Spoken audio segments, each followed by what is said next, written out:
Gumana pa rin yung mahiwagang pito ng ref sa Game 4. Panibagong PAMAS Award na naman ang nakakuha nitong si SGA dahil mismo sa sobrang nipis na tawag ng referee dito sa pagsabay ni De'Aaron Fox sa kanya.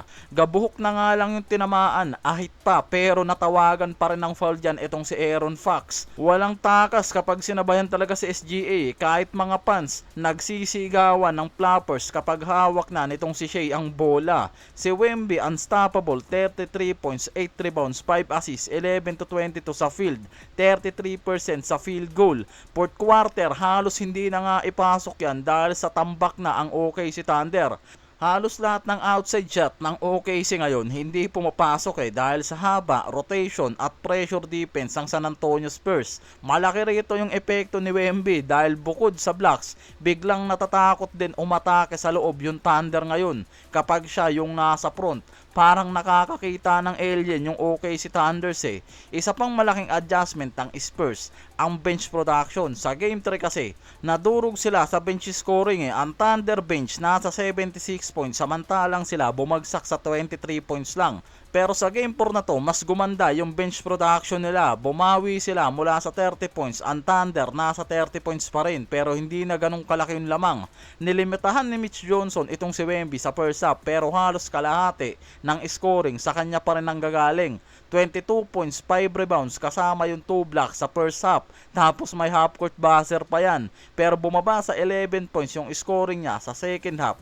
Pero yung pagiging aggressive niya sa depensa, yung nagbigay pa rin talaga ng momentum sa kanila. Itong si De'Aaron Fox, Castle at Devin Vassell yung kumana dyan. Si Fox may 12 points, 10 rebounds, 5 assists. Si Castle at Vassell may combined 26 points dyan. Sa Game 3, nilockdown ng Thunder itong si Wemby. Sa game naman na to, si SGA ang nilockdown ng San Antonio Spurs. More on lock defense at double team yung ginawa nila dyan kay Shea. Bumaba yan sa 19 points, 6 of 15 shooting. Sa Game 4 na to, hindi gaano naramdaman itong si SGA. Kaya literal na na-lockdown niya ng San Antonio. Isa pa sa problema nila, yung nawala sa kanila itong si AJ Mitchell dahil si Mitchell nga nagkaroon ng right calf strain na nakuha niya mismo sa Game 2 na nangyari. Pagsabay niya dito kay Stephen Castle, sinugod pa nga siya dyan ng San Antonio Spurs Diyan din kasi mismo rin nakita na may ininda bigla itong si Mitchell. Ika-ika na yan after na sumabay dito kay Castle. Yung injury na yan, possible pa na tumagal kaya hindi yan nakikitang makakapaglaro sa series na to. Nakapag-start pa naman yan ng 7 playoffs game na nag-average siya ng 15 points, 4 assists sa playoffs. Kaya sobrang laking kawalan ngayon yan sa bench nila. Ganon din si Williams, nasa day-to-day monitoring na yan, nasa questionable status pero hindi rin nakapaglaro sa Game 4. Bumalik siya sa Game 1 matapos mawala ng 6 na game sa playoffs dahil sa hamstring injury. Pero sa Game 2, kontra dito sa San Antonio, 7 minuto lang nagamit yan. Bumalik agad yung injury niyan kaya mas pinili ngayon na hindi gamitin yan kahit naka day-to-day status pa.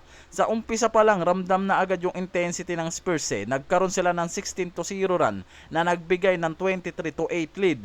Isa pa sa highlight dyan, yung block ni Wemby kay Jared McCain tapos agad sinundan ni Devin Vassell ang alley-oop kay Wemby, sabay salpak.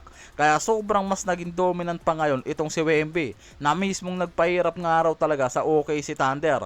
Kahit itong si SGA, hindi gaanong nakaporma sa Game 4. Sa Game 3, marami siyang madaling driving lanes at masyadong komportable pagdating sa offense. Pero sa Game 4 na to, halos bawat drive niya kasi may nakaabang agad na second defender. Malaking trabaho yung ginawa dyan ni Stephen Castle at Wemby.